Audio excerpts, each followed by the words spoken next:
接下来要带来的这首歌曲呢，就是我们魔法阿嬷。那当初会写这首歌的时候，就是因为有一次我去找我阿嬷，然后我阿嬷她现在很辛苦，还在一栋那个大楼里面在打扫厕所。然后呢，我第一次去我找不到她，然后我就想说怎么办？因为阿嬷的手机也没有通。结果我就突然间呢听到那个大楼的地下室传来那种拉力哦。很旧式的那种收音机的那个传来很轻快的那种音乐，我想说啊，我去跨买后，然后就跟着音乐去，就一看到这个拉力尔就放在厕所外面，然后我阿嬷呢，她就很可爱，她在那个厕所里面很卖力的打扫，然后就在那一瞬间，我就突然觉得我阿嬷是一个法力高强的魔法阿嬷，是，你听听看。也是一首全台语的创作。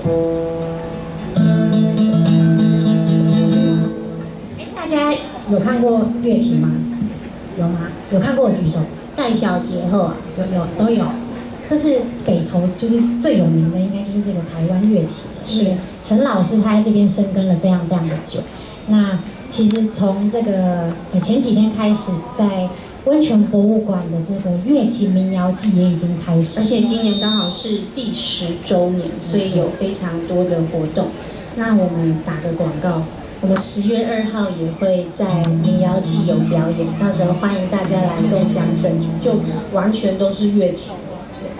好，来带来这一首《魔法阿嬷》。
谢谢，多好啊！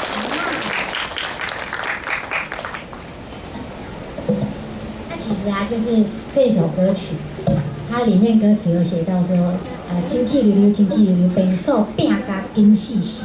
然后为什么又会说便当夹甲康康康？你便所夹呢？对啊，这乍听好像有点不卫生，但是我阿嬷真的就是这样，因为她打扫很辛苦，然后她其实没有什么时间休息，因为那其实一整栋大楼有很多间厕所，然后都是她一个人要把它扫干净，所以她其实连休息的时间都很辛苦，要赶快抢那个时间吃便当，然后休息。对，那其实我们觉得，在台湾有很多基层工作的族群，对，其实我们的作品比较多是这类的方向，因为我们觉得就是看到一些故事，然后就会想要透过创作，然后跟大家分享。